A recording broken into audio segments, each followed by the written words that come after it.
ఈ జనరేషన్లో మన బంధువులు ఎవరో బంధువులు ఎవరో తెలుసుకోవాలంటే జస్ట్ ఒక YouTube channel, Instagram channel open చేయండి. కొంతమంది మన వీడియోస్ చూసినా లైక్ చేయరు, అలాంటి వారు కూడా ఓకే.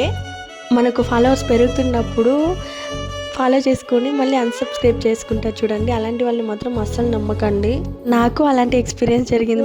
మొన్న యూట్యూబ్ నుండి 5K సబ్స్క్రైబర్స్ కంప్లీట్ అయ్యారని నోటిఫికేషన్ అంతా వచ్చిన తర్వాత పొద్దున లేసి చూస్తే 2 మెంబర్స్ తగ్గిపోయినారు. అదే చూసుకుంటే మా మా రిలేషన్సే నాకు తెలిసిన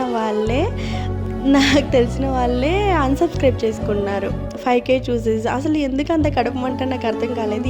ఎలా తెలుస్తుంది అది అంటే, వాళ్ళకు కూడా ఛానల్స్ ఉంది కాబట్టి అది డిస్ప్లే అవుతుంది. ఎవరెవరు ఛానల్స్ ఉందో వాళ్ళది మాత్రం సబ్స్క్రైబ్ చేసుకున్నారని డిస్ప్లే అవుతుంది. దాంతో వాళ్ళది కనిపించలేదు. అప్పుడు నాకు అర్థమైంది వీళ్ళే ఇలా చేసింది అనేసి.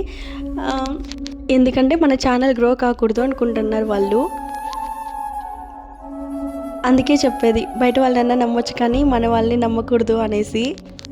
దాని నుండి మీకు ఏమైనా యూజ్ ఉందా? యూజ్ లేదు కదా. నేను గ్రో అయితే నాతో పాటు ఇద్దరిని గ్రో చేయాలి అనుకుంటాను నేను. ఒక అమ్మాయి ఎదుగుతుంటే ఎంకరేజ్ చేయండి, లేకపోతే ఏమీ చేయకండి. అంతేకాని డిస్కరేజ్ మాత్రం చేయకండి ప్లీజ్.